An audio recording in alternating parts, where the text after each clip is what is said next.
Class 6 আজকে তোমাদের অধ্যায় 9 সাধারণ যন্ত্রসমূহ সম্পর্কে কিছু আমি বলবো।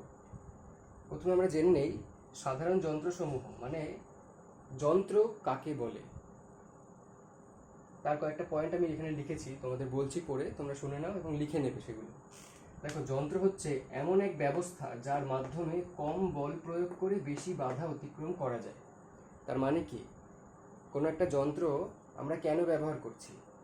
কোনো একটা কাজকে সহজে যাতে আমরা সেই কাজটা করতে পারি তার জন্য যন্ত্রটা ব্যবহার করি। এবার সেই যন্ত্রটার মধ্যে আমি যদি বেশি বল প্রয়োগ করি তাহলে আমার কাজটা করতে যে সময় লাগছিল, যে শ্রম লাগছিল, সেই একই পরিমাণ শ্রম লাগতে পারে বা তার থেকে বেশি লাগতে পারে। তাহলে আমি যন্ত্রটাকে এমনভাবে বানাবো যাতে আমার কম বল প্রয়োগ হবে, কম শ্রম লাগবে এবং কাজটা খুব সহজে হয়ে যাবে। তাই জন্য এখানে প্রথম পয়েন্টে বলেছি আমি যে এমন এক ব্যবস্থা যার মাধ্যমে কম বল প্রয়োগ করে বেশি বাধা অতিক্রম করা যায়। এটা গেল প্রথম পয়েন্ট। এবার দ্বিতীয় পয়েন্টটা দেখো, আরও সহজ। সাধারণ যন্ত্র হচ্ছে এমন একটি ব্যবস্থা যা আমাদের কাজকে সহজ করে। তাহলে এখান থেকে আমরা ক্লিয়ার হয়ে যাচ্ছি যে এখানে কম বল প্রয়োগ করে বেশি বাধা অতিক্রম করা যাচ্ছে, তার মানে কি আমরা কাজকে সহজে করতে পারছি। এই সাধারণ যন্ত্র দুই প্রকারের হয়, একটা হচ্ছে সরল যন্ত্র, একটা জটিল যন্ত্র। তাহলে সরল যন্ত্র আর জটিল যন্ত্র দুটোর মধ্যে পার্থক্য কি? দুটোর মধ্যে পার্থক্য এটাই যে সরল যন্ত্রে খুব সামান্য কিছু যন্ত্র যুক্ত করে রাখা হয় বা একটি মাত্র যন্ত্র দিয়ে সেই যন্ত্রটা তৈরি করা হয়, এবং জটিল যন্ত্রে অনেকগুলি সরল যন্ত্র মিলে একটা জটিল যন্ত্র তৈরি হয়। তার একটা সহজ উদাহরণ দেখো, এখানে লিখেছি সুচ, মানে ওই যে সুই আমরা যেগুলো বলি সেলাই করার জন্য বাড়িতে মায়েরা ইউজ করেন, সেই সুচ এটা হচ্ছে সরল যন্ত্র। এবার এই একটা সুচ যদি একটা সেলাই মেশিনের মধ্যে লাগিয়ে দেই তাহলে সেটা হয়ে যাবে জটিল যন্ত্র, কারণ সেলাই মেশিনে শুধুমাত্র সুচ দিয়ে সেলাই করা যায় না, সেখানে তোমার আরও অনেক কিছু লাগে, ফিতে লাগে, চাকা লাগে, তাই তো, তেল দিতে হয়, তারপরে নিচে তোমার ববিন লাগে, ববিন কেস লাগে, এই সমস্ত কিছু দিয়ে তারপর সেলাই মেশিনটা তৈরি হয়। তাহলে সেলাই মেশিনে জটিলতা আছে কিন্তু সূচের কোনো জটিলতা নেই। সুতো পরাও, সেলাই করো। সেলাই মেশিনে কি, সুতো পরাতে হচ্ছে, প্রেসার দিতে হচ্ছে পায়ে, তারপরে ঘোরাতে হচ্ছে চাকাটা, তারপরে ওই সূচের সাথে ওই চাকার সাথে আরেকটা বড় চাকাকে লাগিয়ে রাখতে হচ্ছে যাতে একটা ফ্লো থাকে। এই এত জটিলতার মধ্যে আমরা যেতে পারি না জটিল যন্ত্রে। সরল যন্ত্রে আমাদের এই জটিলতার মধ্যে যাওয়ার দরকার নেই।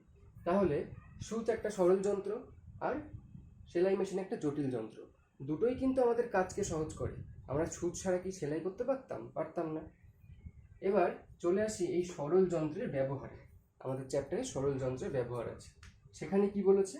সেখানে বলেছে সরল যন্ত্রের এক ধরনের বৈশিষ্ট্য, সেটা হচ্ছে লিভার। লিভার মানে কি? লিভার মানে কি আমাদের শরীরে যেটা রয়েছে সেটা না, একদমই না, এখানে সেটা বলা যাবে না। এইখানে লিভার হচ্ছে এমন একটা ব্যবস্থা বা এমন একটা বস্তু যেটা একটা নির্দিষ্ট বিন্দুকে কেন্দ্র করে চারিদিকে ঘুরতে থাকে। তার মানে কি, এই ধরো একটা দণ্ড বা লাঠি কিছু একটা আমি এঁকেছি এখানে, সেই লাঠিটাকে দিয়ে আমি এখানে রাখা কোনো বইকে সরাতে চাইছি। এখানে একটা বই রয়েছে, এই বইটাকে আমি সরাতে চাইছি, তাহলে কি করব? এই লাঠিটা দিয়ে আমাকে সরাতে হবে। বইটা এই জায়গা থেকে আমি এই জায়গায় নিয়ে যেতে চাইছি, তার জন্য কি করতে হবে? তার জন্য আমি কি করতে পারি, এইখানে এই লাঠির দিকে আমি একটা বল প্রয়োগ করব। তাহলে এইদিকে যদি বল প্রয়োগ করি, এই লাঠিটা এদিকে মুভ করবে, সরবে। তাহলে এইদিকে যখন লাঠিটা সরবে তাহলে এই বইটাও এদিকে সরে যাবে। এবার আরও মুভ করলাম, আরও যদি মুভ করি তাহলে বইটা আরও সরবে, তাই তো। এইভাবে আমি বইটাকে এই স্থান থেকে এই স্থানে আনতে পারবো। ঠিক আছে, তাহলে এই যে লাঠিটা সরছে সেটা কিভাবে সরছে? সেটা একটা নির্দিষ্ট বিন্দু, এইটা ধরো নির্দিষ্ট বিন্দু, সেই নির্দিষ্ট বিন্দুকে কেন্দ্র করে লাঠিটা কিন্তু সরছে। তাহলে লিভার কি? লিভার হলো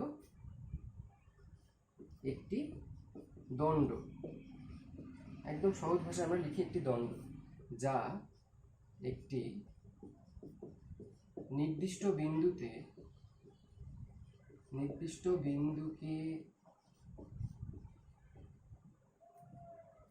কেন্দ্র করে অবাধে ঘুরতে থাকে।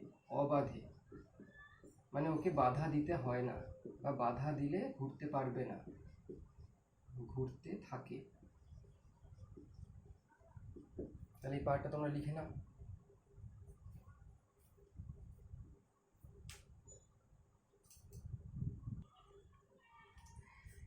লিভার সম্পর্কে আমরা পড়লাম। লিভার কয় প্রকার জেনে নিই। লিভার 3 প্রকার। প্রথম শ্রেণীর লিভার, দ্বিতীয় শ্রেণীর লিভার, তৃতীয় শ্রেণীর লিভার। প্রথম শ্রেণীর লিভার কাকে বলে? দেখো, লিভার মানে আমরা আগে জেনেছিলাম যে একটা দণ্ড যা নির্দিষ্ট বিন্দুতে কেন্দ্র করে চারিদিকে ঘুরতে থাকে। সেরকমভাবে 3টে লিভারই তৈরি হয়েছে। প্রথম শ্রেণীর লিভার এমন একটা দণ্ড যেখানে মাঝখানে থাকে তোমার কেন্দ্রবিন্দু, যাকে আমরা আলম্ব বলি। তাহলে লিভারের কেন্দ্রকে আমরা কি বলি? আলম্ব বলবো। এই আলম্বকে ঘিরে দুদিকে দুটো বিষয় থাকে, একটা হচ্ছে বল, একটা হচ্ছে বাধা। মানে আমরা এখানে বল প্রয়োগ করে এখানকার বাধাটা অতিক্রম করতে পারবো, তার জন্য আমাদের এখানে একটা আলম্ব দরকার। আলম্ব মানে একটা সাপোর্ট, যে সাপোর্টটাকে রেখে আমরা বল প্রয়োগ করে বাধা অতিক্রম করব। সেক্ষেত্রে দেখো, প্রথম একটা উদাহরণ আমরা দিয়ে দিই। আমরা সবাই দাড়িপাল্লা চিনি, দাড়িপাল্লা বা পাল্লা, যেখানে তোমার একদিকে থাকে বাটখারা, একদিকে থাকে পেঁয়াজ, আলু, চাল, এ সমস্ত কিছু জিনিসপত্র। তাহলে ওই বাটখারা দিয়ে আলু পেঁয়াজের ওজন করা হয়, তাই তো? তাহলে ওই বাটখারাটা একটা বল, আর ওই চালের ঠোঙা বা চালের ওই প্লাস্টিকটা, সেটা কি? সেটা তোমার একটা বাধা। তাহলে ওই বাধাটাকে অতিক্রম করার জন্য ওখানে বল প্রয়োগ করা হয়। যত পরিমাণ বল দিলে ওই বাধাটা অতিক্রম হবে, মানে পাল্লাটা সমান সমান হয়ে যাবে, ততক্ষণ অবধি বাটখারাটা দেওয়া হয়। ঠিক একইভাবে দেখো, এখানে আমি কটা উদাহরণ দিয়েছি, সেখান থেকে প্রথমটা ধরে নিই, কাঁচি।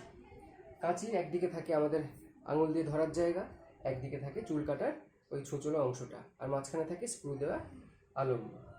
তাহলে আমরা যখন কাঁচিটাকে আঙুল দিয়ে চাপছি, তখন কি চুলটা কাটছে? তো তাহলে আমরা বল প্রয়োগ করছি, চুল একটা বাধা, সেই বাধাটা কেটে যাচ্ছে, বাধাটাকে অতিক্রম করে ফেলছি। ঠিক একইভাবে সাঁড়াশিও আছে, সাঁড়াশিও একই কাজ করে কোনো কিছু ধরতে। নলকূপের হাতল, নলকূপের হাতল, এটা এখানে আমি এঁকে দেখাচ্ছি।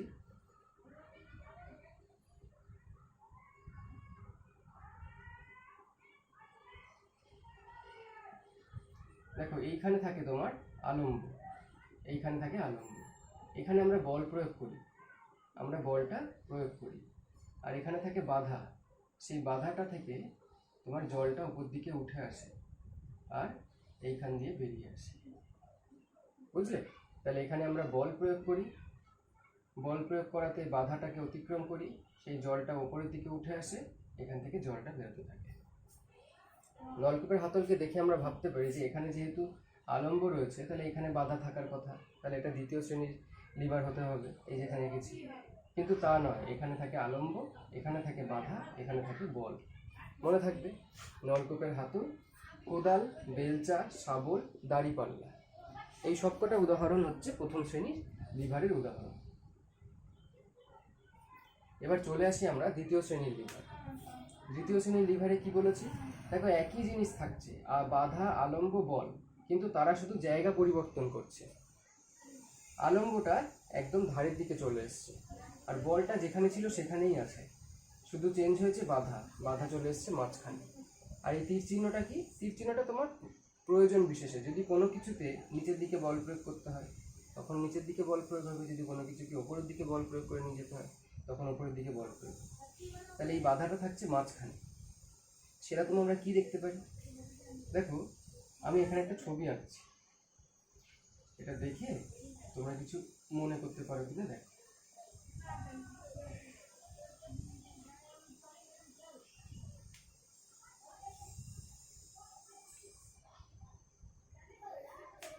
এটা কি?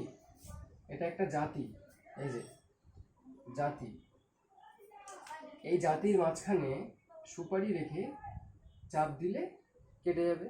তাহলে এইটা আলম্ব ছিল, এটা ছিল বাধা, আর এখানে ছিল বল। তাহলে এক্ষেত্রে বলটা কোথায় প্রয়োগ হলো? নিচের দিকে প্রয়োগ হলো। আবার অনেক সময় দেখা যাচ্ছে এখান থেকে বল প্রয়োগ করছে, তাতেও কেটে যাচ্ছে সুপারি।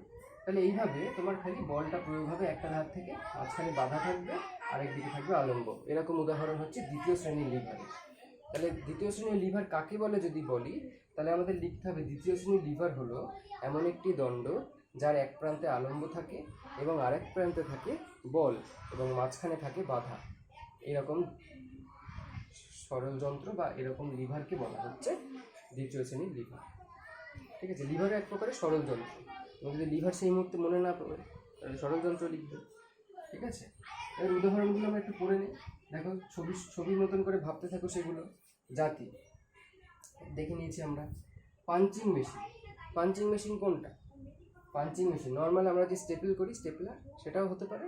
আবার পাঞ্চিং মেশিন যেখানে তোমার ওই পাঞ্চ করে কোনো প্লাস্টিককে পাঞ্চ করে আটকে দেওয়া হয় মুখটা, সেটাও হতে পারে। তো পাঞ্চিং মেশিন আমরা এখান থেকে আমরা স্টেপলারটা সহজে সবাই দেখেছি, সেটাকে মনে রাখতে পারি। তাহলে সেটা মনে রেখে দেখি। নৌকার দাঁড়, নৌকার দাঁড় কোনটা? নৌকার দাঁড়, এই হলো নৌকার দাঁড়। তাহলে এক্ষেত্রে আলম্ব কোনটা? এক্ষেত্রে আলম্ব কোনটা হবে? একইভাবে ভাবো, এই বলটা হচ্ছে জল, এখানে জল আছে, এই জলটাকে আমি অতিক্রম করছি, জলটাকে অতিক্রম করছি। তার জন্য কি করছি? তার জন্য আমি একটা বল প্রয়োগ করব, তাই তো? এবার সেই বলটা যখন প্রয়োগ করছি, আমাকে বাধাটা কোথায় থাকতে হবে? এখানে থাকতে হবে বাধাটা, তাই তো? তো তাতে করে কি দাঁড়াচ্ছে? তাতে করে আমার এখান থেকে বল প্রয়োগ হচ্ছে, এই বাধাটা অতিক্রম হয়ে দাঁড়টা এদিকে সরে আসছে। আর আলম্ব কি? আলম্ব একটা নির্দিষ্ট বিন্দুতে থাকবে, আলম্ব একটা নির্দিষ্ট বিন্দুতে থাকবে।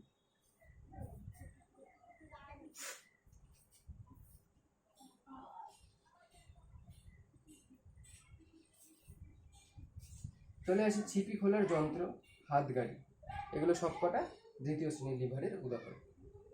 তৃতীয় শ্রেণীর লিভার,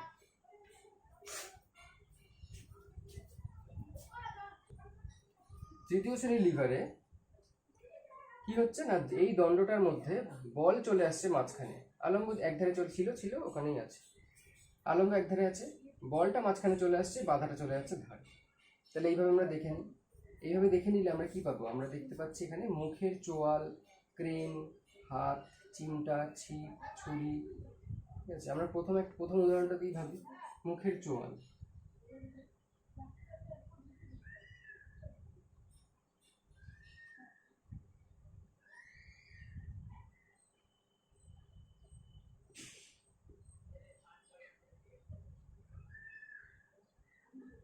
এখানে রয়েছে আলম্ব, এখানে বল প্রয়োগ হবে, এখানে আসছে বাধা, তাই তো? কোনো একটা খাবারের টুকরো, বাধাটাকে আমরা বল প্রয়োগ করে কেটে নিচ্ছি, মুখের চোয়ালটা এইভাবে ওঠানামা করা। ঠিক আছে, নেক্সট চলে আসো চিমটা। চিমটা আমরা সকলে দেখেছি,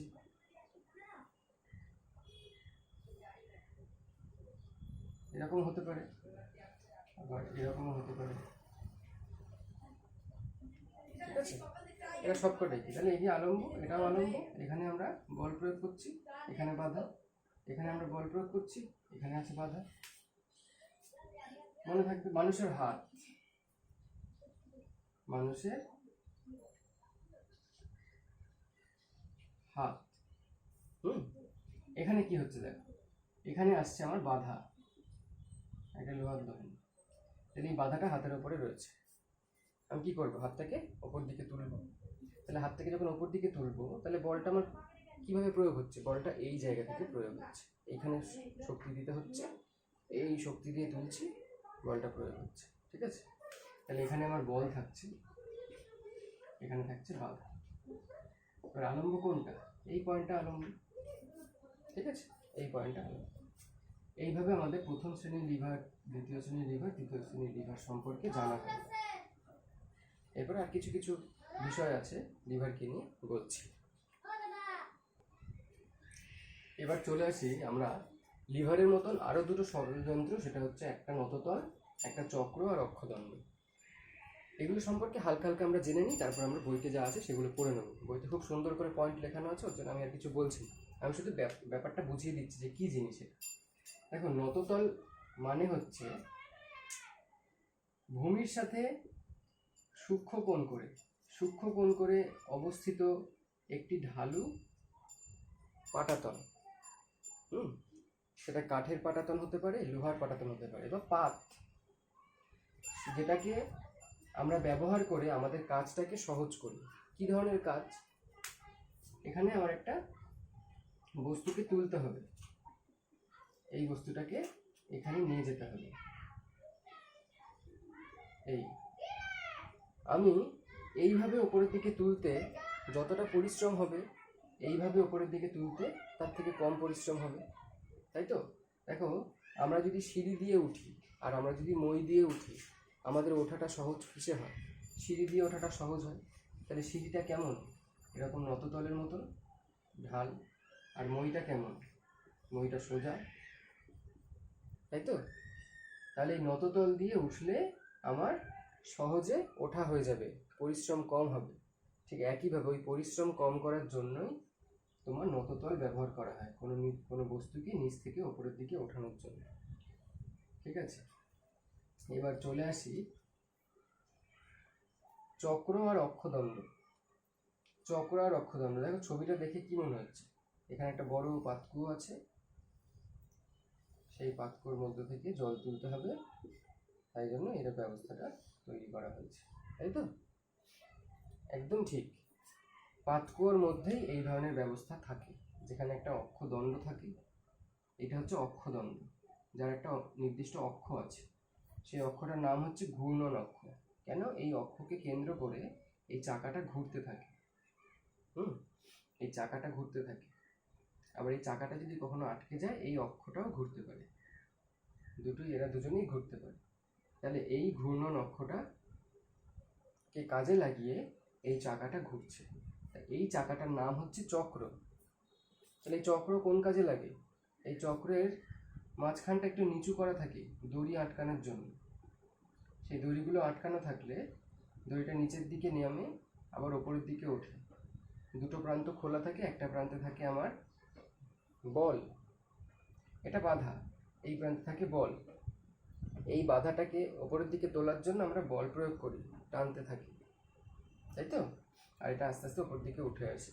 তাই এই জিনিসটাকে, এই ধরনের ব্যবস্থাকে বলা হয় কপিকল বা পুলি। আর এই কপিকলের ব্যবস্থাটা যদি এরকম একটা অক্ষদণ্ডের সঙ্গে যুক্ত হয়ে যায়, তখন এটার নাম হয়ে যায় চক্র আর অক্ষদণ্ড। তাহলে মনে থাকবে চক্র কি? চক্র হলো এক ধরনের কপিকল, তাই তো, যার বৃত্তে যা তোমার বৃত্তাকার দেখতে, এবং যার সঙ্গে দড়ি আটকানো থাকে, এবং যাকে সেই দড়ির সাহায্যে আমরা কোনো বস্তুকে নিচ থেকে উপরে তুলি বা উপর থেকে নিচে নামাতে পারি, সেটা হচ্ছে কপিকল। আর চক্র অক্ষদণ্ড হচ্ছে এই পুরো বিষয়টা। ঠিক আছে, বইতে যেগুলো আছে ওগুলো ভালো করে পড়বে। যে ছবিগুলো আমি আঁকলাম ওইভাবে এঁকে মুখস্থ করার চেষ্টা করবে। ওইভাবে এঁকে যদি বোঝো তাহলে খুব সহজে বুঝতে পারবে। ঠিক আছে, আমার ভিডিওটা পজ করে ছবিগুলো দেখবে, দেখে নিজে নিজে আঁকার চেষ্টা করবে, করে ভালোভাবে বুঝে নেবে তোমরা। ঠিক আছে, আজকে এই পর্যন্ত থাকলে আমাদের এই চ্যাপ্টারটা শেষ হয়ে গেল। Thank you.